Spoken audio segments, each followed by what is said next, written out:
여러분 안녕하세요. 오롱장입니다. 오늘 제 눈길을 확 끄는 기사가 하나 있어서 요거 한번 말씀드려 보려고 영상 켰습니다. 시청하시기 전에 구독하기, 좋아요, 멤버십까지 부탁드립니다.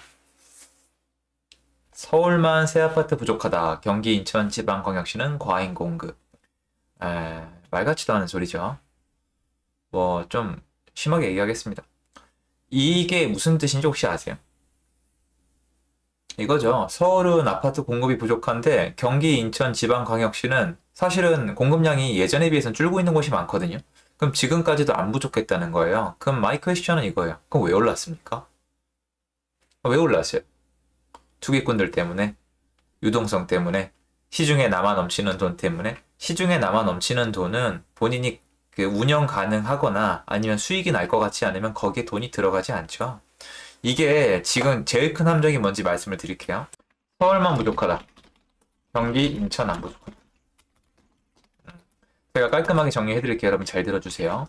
주택은 지금 전국 다 부족해요. 그럼 또 이 얘기 하실 거예요. 대구는 지금 입주가 많아서 내려갈 거다. 검단 신도시도 장난이 아니다. 수원에도 입주가 있다. 지금 과천도 있었고, 뭐 광명시도 있고, 이제 안양도 있다. 여러분, 제가 여러분보다 신규 공급량에 대해서 모르겠어요. 달달 외우고 있겠죠. 공급량은 외우자고 했잖아요. 물론 저도 뭐 깜빡깜빡하면 다시 찾아보면 되는데 왜 그럴까요? 주택은 제가 많이 설명을 드렸는데요. 신규 공급도 가능하지만 구축 매물도 있어요. 구축 매물은 이거는 정말 진짜 확실히 공급이에요. 시장에 거래가 가능하면 다 공급이에요. 거래가 키예요. 거래가 키워드예요. 매수했어요. 네, 매매로 샀어요. 공급이죠. 누가 공급했으니까 제가 샀잖아요. 전세 계약했어요. 공급이죠. 월세 계약했어요. 공급이죠. 신규 분양도 뭐예요? 계약이에요. 분리해서 보지 마세요. 비슷합니다.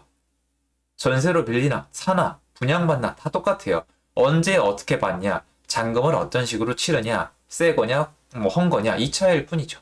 자, 그런데 지금 양도세 강화 그리고 다주택자의 규제를 통해서 구축 매물이 시장에 안 나오고 있죠. 이 부분에 대해서 사람들이 또 얘기를 안 하네요.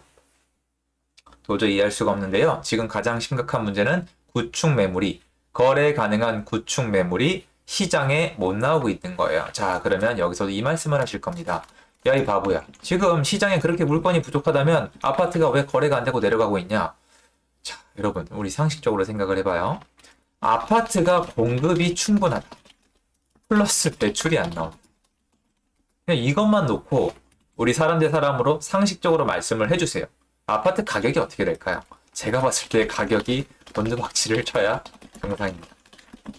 공급이 많아요. 매물이 많아요. 서로 경쟁을 해야 되는데 살 수 있는 사람이 없어요. 대출이 안 나오니까 살 수 있는 사람이 이만큼 있다가 요만큼으로 줄어드는 거예요. 여러분, 자동차 대출 없이 살 수 있는 사람 몇 명이나 돼요? 10명 중에 1명에서 2명. 8, 90% 이상이 전부 다 리스죠. 자, 그리고 할부 말씀드리는 거예요. 집도 마찬가지. 대출 없이 살 수 있는 사람이 몇 명이나 될까요? 10명 중에 1명 될까 말까죠. 그럼 상식적으로 기존과 같이 지난 35년, 40년과 같이 공급이 똑같은데 대출을 막았다고 칩시다. 어떻게 될까요?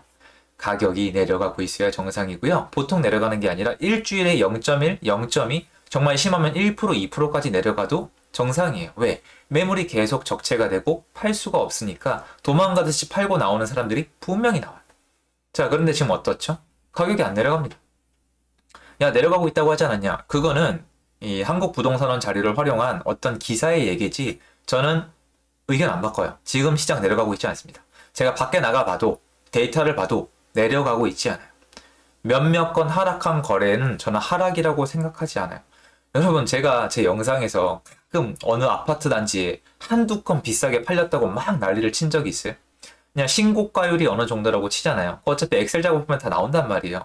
신고가율 한 10개 팔리면 몇 개 정도가 신고가더라. 이 정도만 생각을 한단 말이에요. 왜 그러냐면 로얄등 로얄층일 수도 있고 돈이 많은 사람이 그 동네에 몰려간 걸 수도 있고 이상하게 그 동네에 신축이 많은 걸 수도 있고 신축은 지어진 다음에 신고가 한번 나오면 쭉 나오거든요.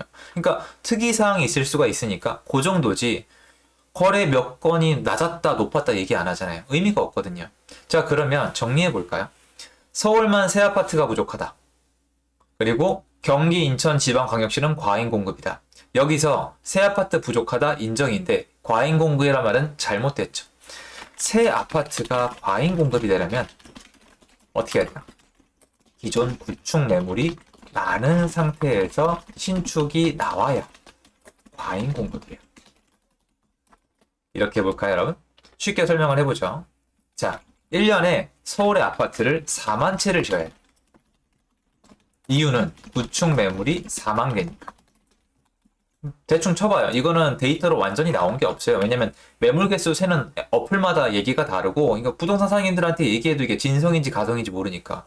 그러면 1년에 결국 필요한 매물은 8만 개예요. 근데 여태까지 2017년도 전까지는 이게 대충 맞았죠. 하지만 시장이 변했죠. 특히 2020년도 7월 이후로 전세 시장도 변했기 때문에 사실 구축 매물, 거래 가능한 매물은 더 줄어든 거예요. 구축 매매도 안 되고 구축 전세도 안 되고. 전세가 잘 안 되고 줄어든 이유는 공급자 입장에 한 번만 서보면 충분히 이해가 됩니다. 지금 시장은 굉장히 불건전하게 흘러가고 있어요.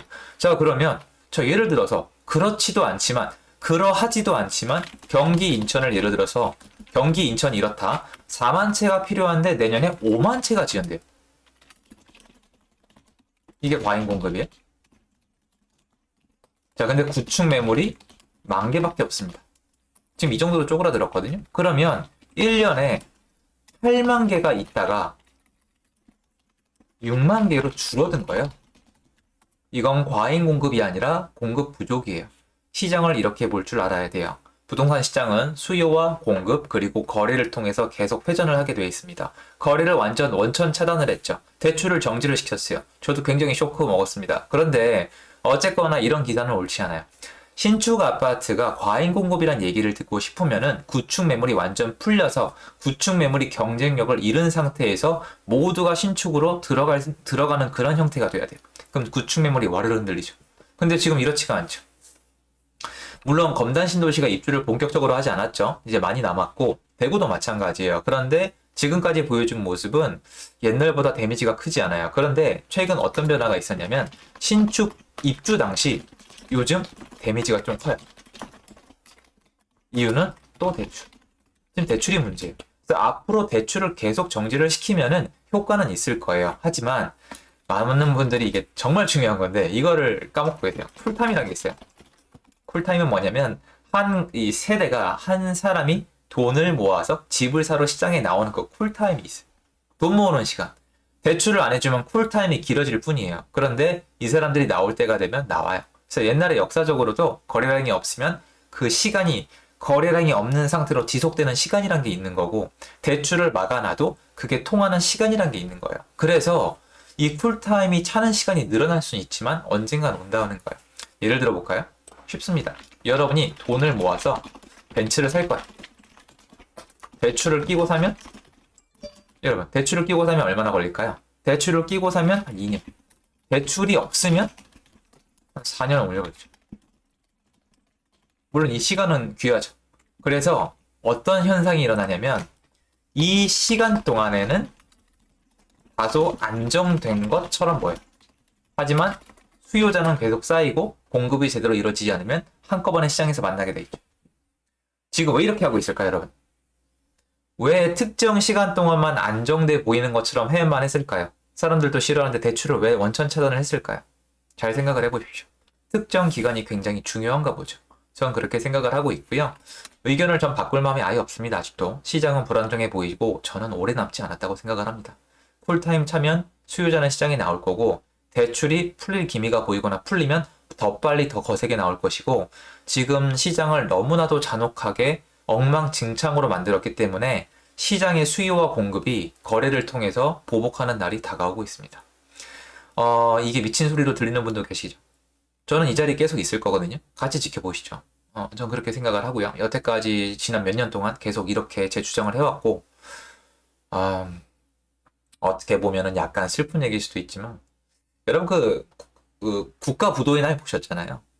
국가 부도의 날. 그리고 제가 얼마 전에 제 영상에 올렸던 돈 룩업 디카프리오랑 아시죠?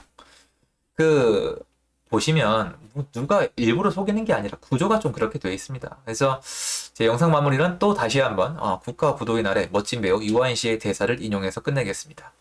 거봐 절대 안 속는댔지. 여러분도 누가 일부러 속인다는 게 아니라 현상이니까 나쁘게 생각하지 마시고 나도 안 속고 내 재산 내가 지킨다. 내 가정 내가 지킨다. 이런 생각이었으면 참 좋겠습니다. 영상 여기까지고요. 도움되었으면 좋겠습니다. 감사합니다.